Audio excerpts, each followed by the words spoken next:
La izquierda brasileña está absolutamente desnortada, incluso siendo la actual fuerza de gobierno. Lula da Silva y su partido, el Partido dos Trabalhadores PT, se encuentran en un escenario extremadamente complejo, pues ante la inminente salida de su caudillo Lula, el proyecto político de la izquierda amenaza con naufragar. ¿Quién sucederá a Lula al frente de la izquierda brasileña?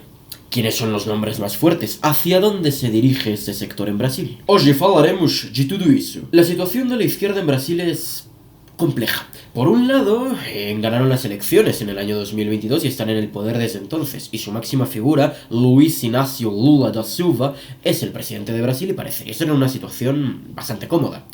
Pero por otro lado, sin la figura de Lula, la izquierda brasileña carece de rumbo, carece de un norte claro, y la figura de Lula tiene caducidad, y esta está muy cerca. En una coyuntura así, especialmente en un año preelectoral como lo es este, es inevitable que un sector en particular, en este caso la izquierda, aglutinada en torno a un caudillo, cuando este caudillo se pierde, surjan nuevos nombres y nuevas facciones que aspiren a sucederlo, reemplazarlo y ser el nuevo caudillo en torno al cual se aglutina todo este sector. La situación de Lula. Vale, pero primero hay que poner esta situación en contexto. Actualmente el expresidente y expresidiario Lula da Silva se encuentra cumpliendo su tercer mandato al frente de Brasil, pero a diferencia de los dos primeros, este tercero no está saliendo especialmente bien. Hay crisis económica, ya la hemos desenmarañado en este canal, hay crisis de seguridad, especialmente con epicentro en Río de Janeiro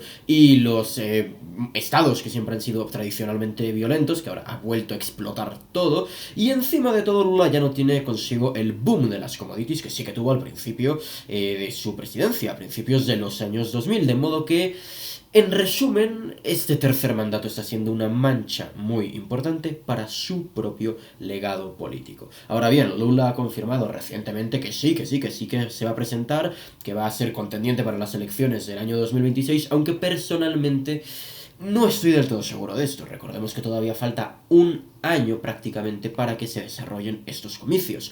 Recientemente Lula se ha envalentonado porque ha visto una ligera alza en su imagen en todas las encuestas, aunque encuentro que eso es una cuestión puramente coyuntural, y tan pronto pase la coyuntura volverá, o se espera que vuelva a caer. De tal modo que no os extrañe si en algún momento Lula, viendo que no puede ganar las próximas elecciones, decide bajarse, porque sería una humillación para él y para toda su trayectoria retirarse de la política como empezó en ella, con una derrota. Si Lula da Silva decide postularse es porque está absolutamente convencido de que va a ganar las elecciones, porque de otra forma no se arriesgaría a una derrota así, especialmente considerando que hasta ahora, desde que se ha introducido la reelección, el único presidente que no ha conseguido la reelección ha sido Jair Bolsonaro, y Lula no querrá sumarse a esta categoría con su terrible enemigo Bolsonaro. Ahora bien, si Lula decide ir por la reelección en el año 2026, cosa que personalmente encuentro que sería un error para toda la izquierda, así que espero que lo haga, solo encuentro tres potenciales escenarios.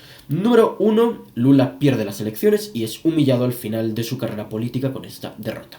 Número 2, Lula gana las elecciones, decide hacer la vista gorda a los problemas otra vez, no logra contener su propia herencia maldita en materia económica, y su cuarto gobierno resulta ser aún peor de lo que ya está siendo el tercero, e incluso peor de lo que fue en su momento el segundo gobierno de Dilma. Y opción 3, Lula gana las elecciones, consigue efectivamente contener los problemas macroeconómicos que el propio Lula está dejando, pero a costa de reducir significativamente los beneficios sociales, de modo que, bueno, se hundiría a sí mismo y a todo su sector porque perdería su capital político. En cualquier caso, Luliña Paz de Amor ya tiene 80 añitos.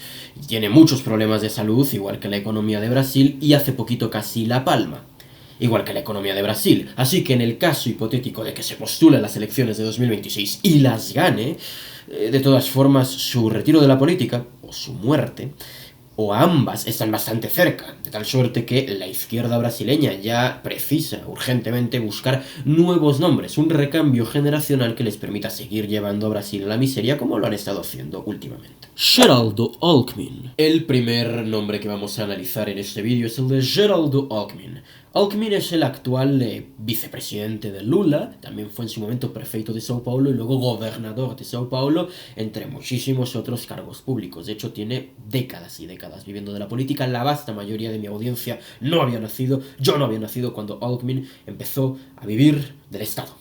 Ahora bien, Alckmin en su momento tenía bastante capital político porque era parte del Partido da Social Democracia Brasileira, PSDB, un partido que no era de derecha, pero su electorado sí que lo era, de modo que él era percibido como el opositor a Lula en el feudo paulista.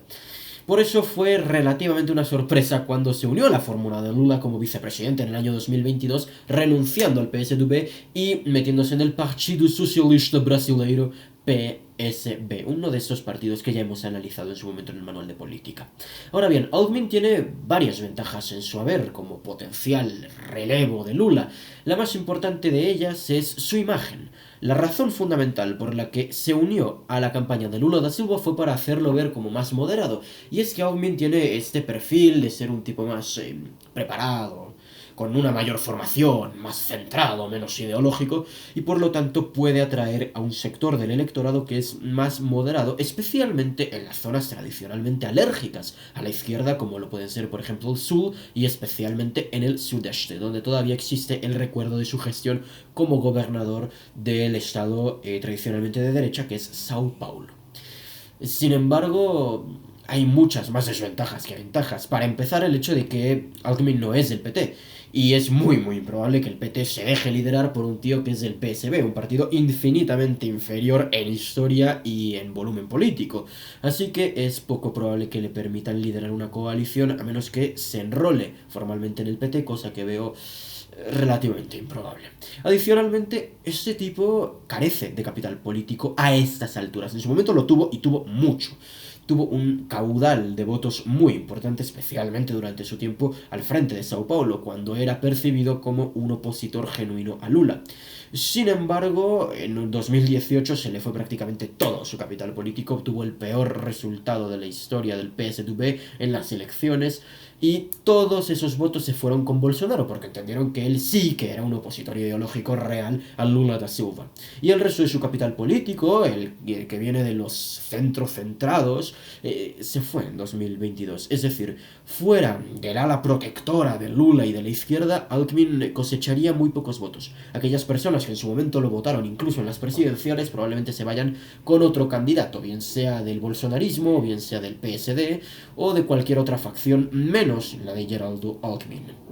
Y finalmente tengo que decir que, como he mencionado, Alckmin es un político antiguo, muy antiguo. Tiene décadas y décadas viviendo de la política y no es percibido como una renovación, sino como uno de aquellos viejos dinosaurios que se resistió a morir, aunque ya debería de hacerlo, bueno, políticamente quiero decir. Y por esa razón es muy complicado que Geraldo Alckmin logre ser el sucesor de Lula da Silva para el futuro, porque no ofrece perspectivas a futuro. Gleisi Hoffmann. Este es un personaje bastante interesante en realidad. Gleisi Hoffmann es diputada por Paraná y ministra de Relaciones Institucionales con Lula. En su momento también fue ministro de la Casa Civil con Dilma Rousseff, o sea, jefe de gabinete, vaya. Y en su momento también fue presidente del Partido dos Trabalhadores. Es decir, el nombre de Gleisi Hoffmann tiene bastante peso dentro del PT, más de lo que se podría llegar a pensar. Gleisi tiene dos ventajas para ser una potencial sucesora de Lula. La primera, y la más importante, es que el Partido dos Trabalhadores suele utilizar tradicionalmente el puesto de chefe da Casa Civil como una plataforma potencialmente presidenciable. Así le pasó, por ejemplo, a la propia Dilma Rousseff, que antes de ser presidente fue chefe da Casa Civil. Y en segundo lugar, Gleisi Hoffmann no es de un bastión tradicional del PT. No es de Pernambuco, no es de Bahía, no es de Piauí. Ella es de Paraná. Es paranaense, del sur. Y la parte más de derecha de todo Brasil es el sur. Entonces, por supuesto que al ser de esos estados, le es mucho más sencillo cosechar votos que a un tío que venga tradicionalmente de un bastión del PT. El gran problema que tiene Gleisi Hoffmann es que no la conocen ni en su casa. Su capital político es tan pobre que absolutamente nadie la tiene en cuenta, y probablemente algunas personas que sean de Brasil que estén viendo este vídeo ni siquiera la tenían en el radar como una potencial presidenciable, aunque sí la conozcan y sí sepan su nombre. El tema es que ya ha probado su propio capital político en su estado natal, en Paraná, porque intentó lanzarse a la gobernatura paranaense y se estrelló brutalmente contra el suelo. Si ella quería construir un capital político desde cero, porque actualmente no lo tiene, tendría que haber empezado en el año 2022. Actualmente ya es tardísimo para empezar siquiera a construir este capital político para las próximas elecciones, y le puede pasar algo muy parecido a lo que le pasó en su momento a Fernando Haddad, es decir, un ministro de cierto renombre y cierto prestigio dentro del partido, pero que en general es relativamente desconocido. Y bueno, así fue como le fue en las elecciones de 2018 a Haddad. Entonces a Gleisi Hoffmann le puede pasar lo mismo porque no la conoce nadie. Rui Costa. Y hablando de Casa Civil, Rui Costa es el actual jefe de Casa Civil del gobierno de Lula. Anteriormente fue ya diputado por Bahía y 2 veces gobernador de este mismo estado, por cierto, aplastando contundentemente a sus opositores en las elecciones. Al ser Rui Costa un jefe de Casa Civil, ya lo convierte en un potencial presidenciable, porque recordemos que esta es la plataforma que muchas veces el Partido dos Trabajadores utiliza para escoger al próximo presidente. Sin embargo, esto no se termina aquí, puesto que el caso de Costa es bastante especial, porque por un lado no está considerado como un político tan mediático o tan parte de la primera línea como sí lo son los dos que vamos a mencionar a continuación. Sin embargo, ha tenido una experiencia bastante notable al interior de su estado, Bahía. Como he mencionado, fue 2 veces gobernador de este estado, que es un feudo de la izquierda y del PT, sucediendo al también petista Jacques Wagner, con resultados más que contundentes en las elecciones de gobernador, incluso en un momento en el que el Partido dos Trabajadores estaba en su peor etapa y en su peor crisis en su historia, prácticamente en su historia como partido. Y no solamente eso, sino que para el electorado más escéptico podemos decir que, además de tener experiencia electoral, que también tiene experiencia de gestión. Ya sabéis, este típico argumento de un político que no tenga experiencia de gestión no es un buen político. Bueno, Rui Costa la tiene. No significa que a mí me guste, a mí no me gusta, pero el hecho es que tiene experiencia de gestión. Ahora, es verdad que ser 2 veces gobernador en Bahía siendo del PT no es lo mismo que ser 2 veces gobernador en Paraná siendo del PT, por ejemplo, retomando el caso de Gleisi Hoffmann. Sin embargo, no deja de ser una victoria. Es muy probable que Rui Costa no pueda ampliar demasiado la base electoral del PT, porque es visto como el típico candidato del PT, en el sentido en que no aporta nada nuevo que no esté dando ya Lula, y esa podría ser su principal desventaja. Sin embargo, sí que tiene bastante adhesión dentro del núcleo duro del partido, así que por lo menos garantiza un buen piso para unas potenciales elecciones. Aún así, al ser menos conocido que los otros 2 nombres, lo ponemos en este veremos. Fernando Haddad. El plato fuerte, damas y caballeros. Fernando Taixad ha sido prefeito de Sao Paulo, fue ministro de Educación en su momento y actualmente es el ministro de Hacienda de Lula. Y es uno de los nombres más conocidos, seguramente el más conocido de todos los que vamos a hablar, principalmente porque ya ha sido candidato presidencial en su momento, en 2018 en sustitución de Lula, cuando fue aplastado por Jair Bolsonaro, y en 2022 a la gobernatura de Sao Paulo, cuando fue aplastado por Tarcísio de Freitas. En realidad, se suele vender como uno de los nombres más sobrios dentro de la izquierda, un perfil más técnico, un profesor, el izquierdista socialdemócrata templado que aporta mesura, cordura e intelectualidad al gobierno de Lula, pero es mentira. En realidad es uno de los grandes cómplices de las medidas más terraplanistas de Lula y de sus secuaces. De hecho, la única ventaja que él tiene para ser un presidenciable es eso, que es muy conocido. El resto son todos pasivos. De hecho, él es uno de los grandes artífices de la actual crisis económica que tiene Brasil y del sablazo impositivo que le han metido a todos los brasileños.